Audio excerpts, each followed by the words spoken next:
नमस्कार, आपका स्वागत है मेरे चैनल इन ग्रोथ जर्नी पे। तो देखिए, जो 95% लोग होते हैं ना, उनकी प्रॉब्लम क्या होती है? उनकी प्रॉब्लम ये होती है कि जब उनका मूड अच्छा होता है तो वो हर चीज़ फॉलो करते हैं, रूल फॉलो करते हैं, जो उनका डिसिप्लिन होता है वो उनको ही फॉलो करते हैं। जो उन्होंने जो अपना दिन डिसाइड किया होता है कि उनको ये काम करने हैं, वो प्रॉपर टाइमली हर एक काम को अच्छे से करते रहते हैं। देखो, अब बात आती है कि जब हमारा मूड लो होता है या हमारा मूड खराब होता है, कई बार ये तो होता नहीं कि देखो हर दिन एक जैसा हो जाता है। कई बार क्या होता है, दिन के शुरुआत में कुछ चीज़ें ऐसे ट्रिगर कर जाती हैं हमारे ब्रेन को कि हम पूरा दिन अच्छे से ना तो डिसिप्लिन फॉलो कर पाते हैं, ना ही जो हमारे रूल्स हैं उनको फॉलो कर पाते हैं। क्योंकि क्या होता है कि वो जो ट्रिगर किया है ना दिन शुरू हुआ हमारा जिन चीज़ों के साथ, वो क्या करती हैं, वो पूरा दिन हमारा ना इनबैलेंस कर देती हैं और कहीं ना कहीं हम उसी चीज़ में उलझ के अपना वो एक दिन होता है उसको वेस्ट कर देते हैं। आज हम बात करेंगे कि हम इस चीज़ को कैसे कंटिन्यू कर सकते हैं। देखो, जब भी आपको ये लगे कि आपका मूड खराब है या फिर आप थके हुए हो या फिर कोई ऐसी सिचुएशन आपकी आ गई है कि आप उस चीज़ को उतना टाइम नहीं दे सकते हो जितना आप हर रोज़ देते रहे हो, तो यहाँ पे क्या करना होता है, यहाँ पे ना आपको ना उस चीज़ से ना उस दिन बस कट ऑफ मत करो। कट ऑफ का मतलब ये है कि आप उस चीज़ को 90-85% कर रहे हो डेली, आपने उस दिन उसको 10% भी नहीं किया है, बस ये मत करो। क्योंकि जब जब आप पाउज लेते हो ना, तो नेक्स्ट डे ना उसको फिर स्टार्ट करना थोड़ा सा ना मुश्किल हो जाता है। और एक दिन का पाउज क्या करता है, एक दिन का पाउज होता है जो आप स्ट्रिक्ट होते हैं, जो स्ट्रिक्ट होती है ना, जो एक जो जो एक लिस्ट होती है या फिर जो एक बोल सकते हैं हम, जो एक लाइन होती है, वो कहीं ना बीच में ब्रेक हो जाती है और ब्रेन उस चीज़ को इतनी जल्दी कैच करता है कि उसको ये हो जाता है कि हाँ, इसने आज ब्रेक कर दिया, तो अब नेक्स्ट डे या फिर उससे 4-5 दिन बाद आपको फिर वो सिचुएशन में लेके जाएगा कि हाँ, ये तो आज भी करेगा, ये तो ये परेशान नहीं करेगा तुझे। तो ये साइकोलॉजी होती है हमारी कहीं ना कहीं। तो आज हम बात करते हैं कि उस चीज़ पे फोकस करने के लिए हमें खुद को कैसे प्रिपेयर करना पड़ता है। देखो, सबसे पहले ना आपको ना ये चीज़ देखनी है कि क्या वो टॉपिक जिसकी वजह से आपका मूड खराब है, या फिर वो इंसान जिसकी वजह से आप टायर्ड हो, या फिर वो सिचुएशन जो आपसे अभी हैंडल नहीं हो रही है, क्या उस चीज़ का उस टाइम पे कोई सॉल्यूशन है या नहीं है। मेरे हिसाब से शायद नहीं होता है, क्योंकि अगर सॉल्यूशन होता तो मूड खराब ही नहीं होता हमारा। कर क्या सकते हैं हम, उस चीज़ को ना एक आप छोटा सा नोट्स बनाओ अपने फ़ोन में कि ये सिचुएशन है मेरी, और इस सिचुएशन से निकलने के लिए मुझे क्या करना ज़रूरी है। क्या मुझे बैठ के सोचना ज़रूरी है, क्या मुझे बैठ के परेशान होना ज़रूरी है, या फिर मुझे इससे निकलने के लिए जो मैं कर रहा हूँ वो करना ज़रूरी है। तो आपका दिमाग ना खुद उस चीज़ को पकड़ लेगा कि हाँ, नहीं, ये ज़रूरी है। जो आप सोच रहे हो शायद वो तो ज़रूरी है भी नहीं है, क्योंकि वो ओवर थिंकिंग का पार्ट हो जाता है। अब बात करते हैं हम इंसान पे कि देखो, कई बार क्या होता है, कुछ हमारी लाइफ के पास्ट के लोग या फिर प्रेजेंट में कुछ ऐसे लोग चल रहे होते हैं जिनकी जिनकी वजह से काफ़ी डिस्टर्बेंस लाइफ में हो जाता है। हम उनको लेके अपना पूरा दिन ऐसे ही वेस्ट कर देते हैं।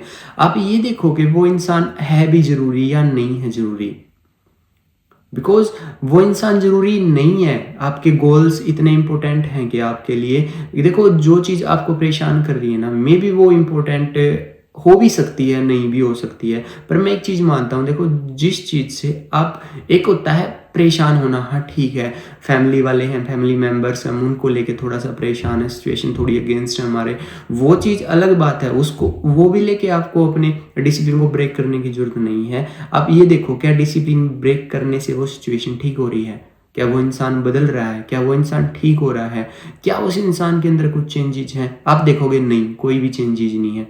तो चीज़ों को ना थोड़ा सा बैठ के ना, जब भी आपको ये लगे ना कि डिसिप्लिन ब्रेक हो रहा है, तो ये देखो कि ब्रेक हो क्यों रहा है, वो उसका रीजन आपके पास इतना सॉलिड होना चाहिए कि आपको ना एक्सक्यूज देने या फिर खुद को ना एक बहकावा होता है ना, आपको उस चीज़ पे जाने की जरूरत ना पड़े। अब हम बात करते हैं कि इस चीज़ पे तो हमने काम कर लिया कि हमें ये चीज़ देखने की ज़रूरत है, उसके बाद डिसाइड करने की ज़रूरत है। अब हम बात करते हैं कि हमें देखो नॉर्मल सिचुएशन में कोई भी इंसान है वो अपना 95 या 100% दे देता है अपने रूल्स को, अपने डिसिप्लिन को, बट किसी दिन ऐसा नहीं हो पाता कि हम इक्वल हैं या फिर हमारा मूड उसके हिसाब से इतना एनर्जेटिक है या हम इतने एनर्जी फील कर रहे हैं। कई बार क्या होता है कि कुछ घर के काम या फिर कुछ सिचुएशन ऐसी हो जाती है कि हम अपना 95% नहीं दे सकते, तो 95% देने की ज़रूरत नहीं होती है, आप 50% दे सकते हो वहाँ पे। बट उस चीज़ को ज़िंदा रखना होता है अपने दिन में कि नहीं, मैंने कुछ ना कुछ तो किया है उस चीज़ से रिलेटेड, चाहे मैंने 10 मिनट दी हैं, चाहे मैंने 20 मिनट दी हैं, चाहे मैंने 30 मिनट दी हैं उस चीज़ को। तो चीज़ों को थोड़ा सा ना ऐसा करो कि लो मूड में भी ठीक है, हमारी एनर्जी दूसरी तरफ जा रही है बट हमारा लॉस नहीं हो रहा उस टाइम पे, हम उस चीज़ पे टिके हुए हैं कहीं ना कहीं। तो आपको इतना डिसाइड उस चीज़ पे कर लेना है बैठ के। अब हम एक स्टोरी मैं आपको बताता हूँ। देखो एक लड़का था, उसके फादर थे ना, जो वो 6 साल में ना 6 साल का था तब वो एक्सपायर हो जाते हैं। तो उस लड़के के ऊपर काफ़ी जिम्मेवारी आ जाती हैं और वो काफ़ी स्ट्रगल करता है, ना वो पढ़ स्टडी कर पाता है अच्छे से, ना ही वो एक होता है ना कि उसको एक अच्छा प्लेटफॉर्म या फिर वो इतनी प्रिपरेशन के लिए वो टाइम मिलता ही नहीं है कि हाँ भाई वो अच्छे से सेट हो सके अपनी लाइफ में। तो वो थोड़ा सा बड़ा हो जाता है तो वो फिर खेती भी करने लग जाता है, वो हर काम करके देखता है। बट देखो आप ना, उस लड़के का एक भी बार लक नहीं चलता है, पर वो मेहनत करनी नहीं छोड़ता है। अब ना काफ़ी साल बाद जब वो यंग एज में आ जाता है, लाइक 24-25 या इससे भी ज़्यादा बड़ा हो जाता है, तो लोग उसको ना एक सलाह देते हैं, मतलब यंग नहीं होता, वो बूढ़ा ही हो जाता है मेहनत करता करता कि भाई कभी ना कभी तो चीज़ें अच्छी होंगी, बस इतनी ही अच्छी होती हैं कि उसका जो एक एक होता है ना नॉर्मल ही लाइफ जी रहा होता है, वो ज़्यादा कुछ कर नहीं पाता है क्योंकि फैमिली की रिस्पॉन्सिबिलिटी भी उसके ऊपर ज़्यादा होती है। अब वो जैसे ही मतलब 40-45 क्रॉस करता है ना, तो वो उसको ना क्या था, उसको चिकन बनाना बहुत अच्छा आता था। तो वो घर पे चिकन बना देता था, तो घर वाले उसको कभी कभी बोल देते थे कि भाई ये एक आप एक शॉप कर सकते हो। तो उसने डिसीजन लिया कि वो एक शॉप करता है। अब जो वहाँ शॉप करता है ना, तो वो इतनी ईमानदारी से करता है और इतने मन से अपने काम को करता है कि वहाँ पे ना बहुत अच्छी मार्केट बन जाती है उसकी। बट उसकी किस्मत इतनी ख़राब थी कि जहाँ उसकी शॉप थी वहाँ से ना एक रोड निकल जाता है, जिसकी वजह से जो उसकी शॉप होती है वो ना हट जाती है वहाँ से। तो वो अपने काम से बहुत ही एक परेशान हो जाता है कि ये हो क्या रहा है उसके साथ। फिर उसके दिमाग में एक आइडिया आता है कि क्यों ना मैं जो मेरी रेसिपी है या मैं रेस्टोरेंट्स को बेच दूं या मैं उनके साथ शेयर कर दूं, मुझे कुछ ना कुछ प्रॉफिट दे देंगे उस चीज़ से। तो वो जो उसके एरिया में जितने रेस्टोरेंट होते हैं ना, वो हर रेस्टोरेंट पे जाता है और बताता है कि भाई मेरी ये रेसिपी और इतनी पुरानी है और काफ़ी मार्केट है इसकी, तो अगर आप ये ट्राई करते हो तो आपके जो कस्टमर हैं वो खुश हो जाएंगे और आपकी जो ब्रांड वैल्यू है वो काफ़ी अच्छी हो जाएगी। तो अ, पर कोई भी रेस्टोरेंट वाला ना मना नहीं, मतलब मना कर देते हैं उसको, सब उसको ये बोल देते हैं कि नहीं नहीं हमसे हम इसको मतलब नहीं करेंगे ऐड ऑन अपने मेन्यू में। तो क्या होता है लास्ट में उसको ना, मतलब काफ़ी घूमने फिरने के बाद उसको एक मिल जाता है एक रेस्टोरेंट वाला कि हाँ भाई ठीक है, आप हमें अपनी रेसिपी दीजिए, हम इस पे देखते हैं। तो उसकी एज उस टाइम तक 60 ईयर्स हो जाती है। आपने ये स्टोरी मुझे नहीं पता पहले सुनी है या नहीं सुनी है। तो आज ना आज वो उसके जो रेस्टोरेंट है ना वो पूरे वर्ल्ड वाइड हो चुके हैं। उसका नाम है KFC।